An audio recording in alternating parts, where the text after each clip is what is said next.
This is the Dog Savant Podcast with your host, Brett Endies.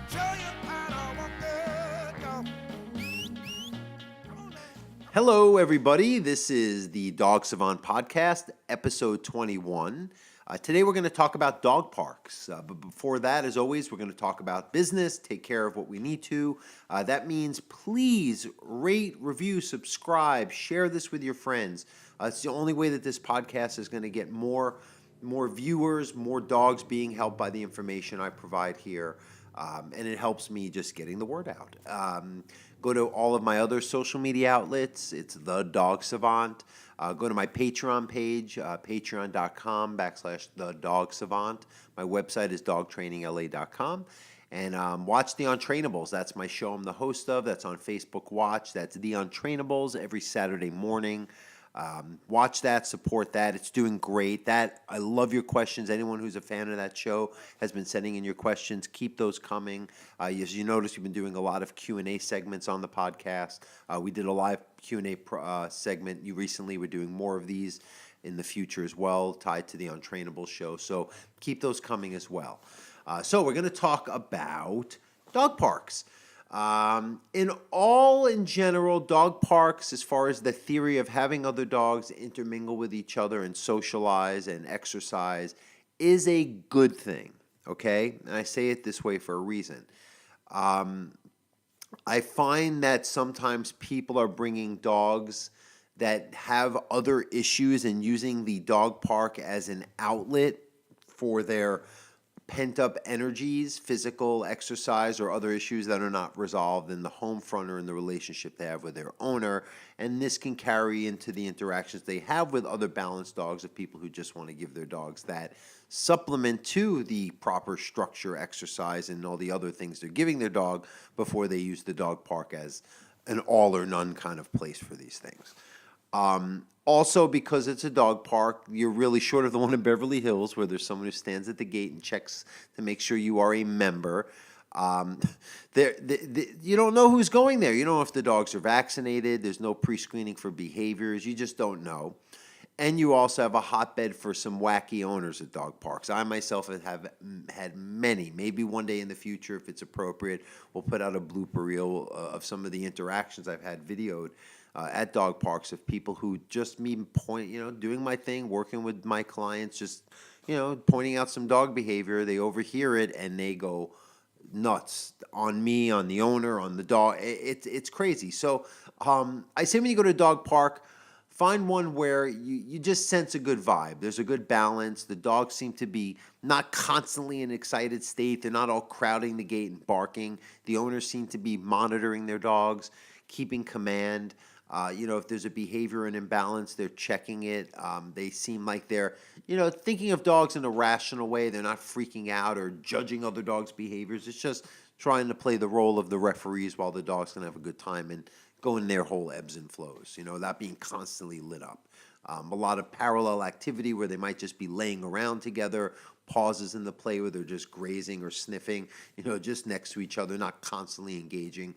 That's a good thing, too. Sometimes the parks where there's constant dogs, as cute and as novel as it is, it's not always the best thing for your dog, to be caught up in that.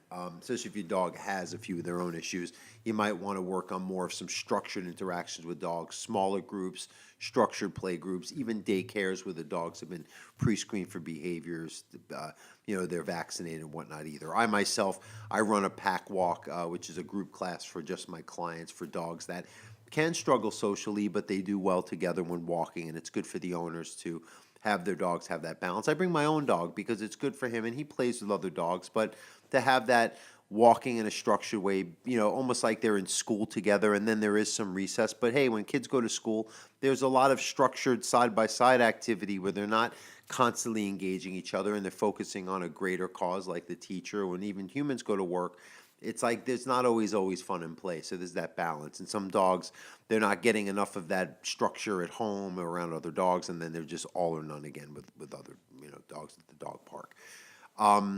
So that's a thing, and again, it just, you just want to know. I always say you want your dog, if you have a puppy, you do want to get him around other dogs, and a dog park is a convenient place to do that. But Sometimes you're better off finding a play group. They have on meetup.com. On the internet, there's plenty of places on social media.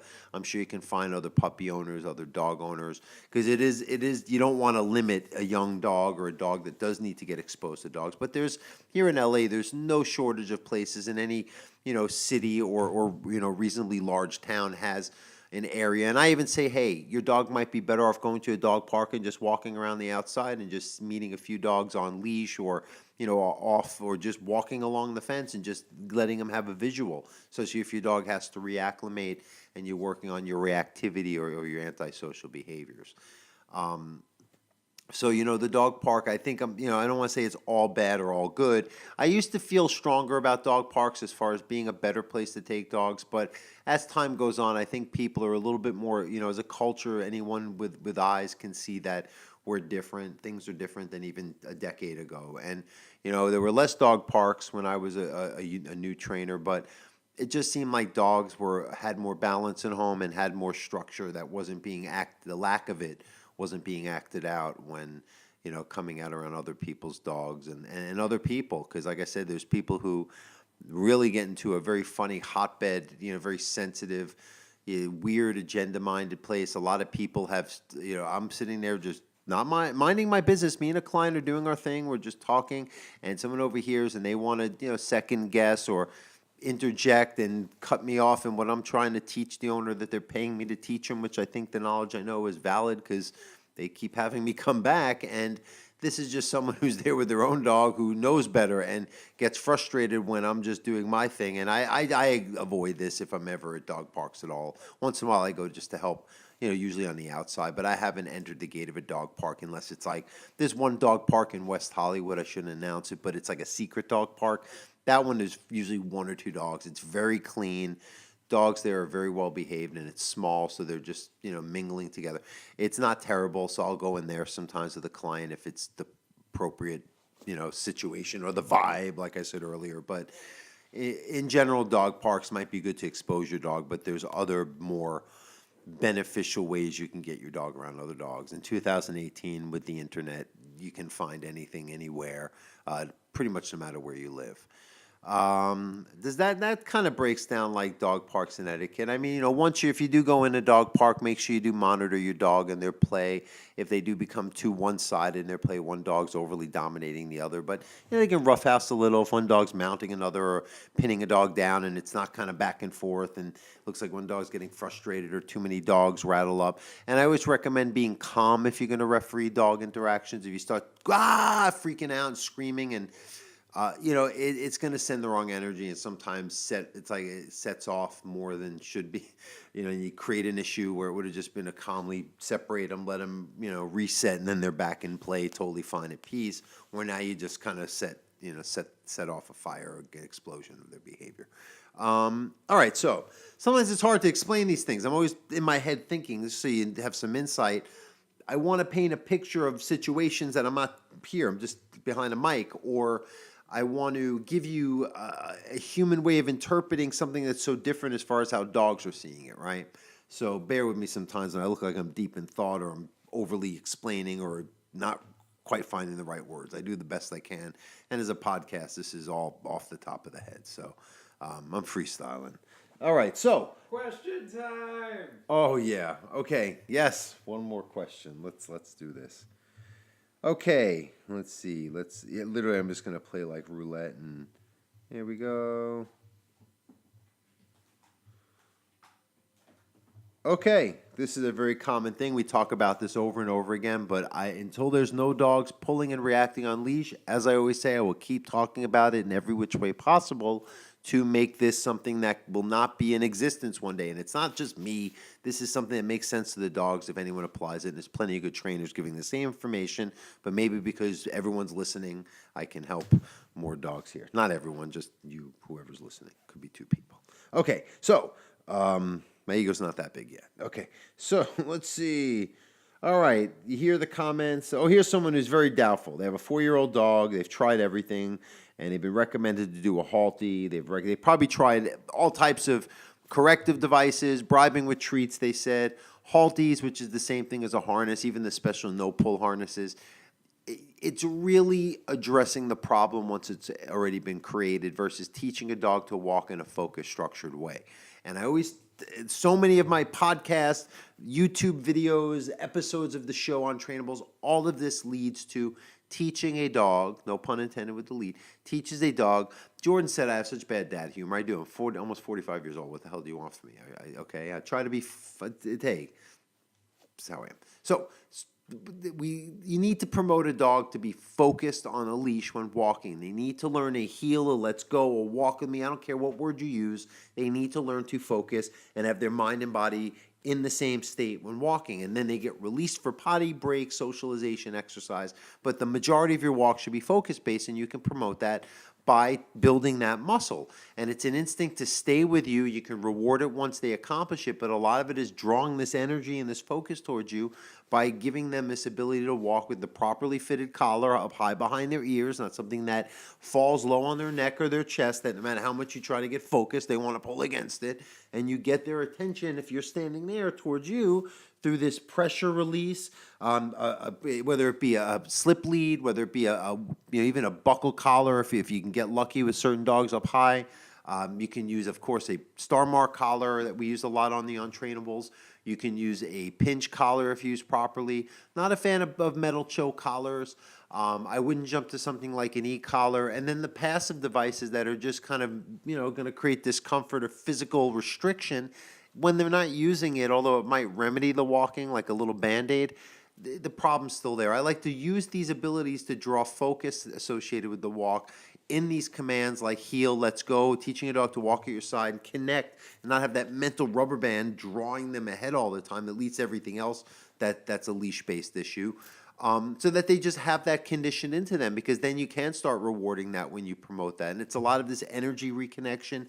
Probably need to promote a lot more of that around the house too, because a lot of people want a one-shot deal when they're training their dog, and you need to teach your dog how to, promote. It's like if I want to go exercise a certain muscle if I'm playing a sport, well, I might want to go to the gym or work on those muscles so then when I'm actually applying it in the sport, it's ready to go to that next level of expectation or can actually handle what I'm putting upon it. And that's like dog training. You need a dog to have this muscle of focus based on these commands and your direction and rely on them instinctively and in the relational end of things, so that when you need it to happen, when the chips are down, when you're really out and about and the dog is distracted or overstimulated, it just makes sense for them to have that focus while, even while you're working on it. They're not going to resist it because you're promoting it, for them to get a lot of their life's needs met. And it's really just what a dog naturally likes is that direction and that structure, and to hang out around us and please us in a calm way until we dictate what's going to happen, because the walk is going to have the same end result. But for them to not be so agenda minded and over project that mental rubber band, they're going to learn, but you have to get that focus to teach them how to see it in a different way to begin with. Okay, I explained that one like 8 ways, but I hope that makes sense. Walking, it's so misunderstood why a lot of these, not just walking, but a lot of these dog behaviors, because they don't see the root sensory or instinct or relational based cause of why they happen, and they're just symptom solving. They're just putting a Band-Aid on the problem, correcting the behaviors too strongly, or ignoring them altogether and only rewarding when the dog doesn't even have the opportunity to experience something that could teach them how to learn and grow from it. So anyway, hope that answers your questions. Again, stay tuned for an episode every Monday here on the podcast. New episode of the Untrainables on Saturdays on Facebook Watch. Subscribe to the podcast. Share with everyone and send in your questions. Send in your video. Just let everyone know, and thank you so much, everyone, for watching and supporting all my shows and everything I'm doing. Train your dog, love your dog, lead your dog. Have a good day, guys.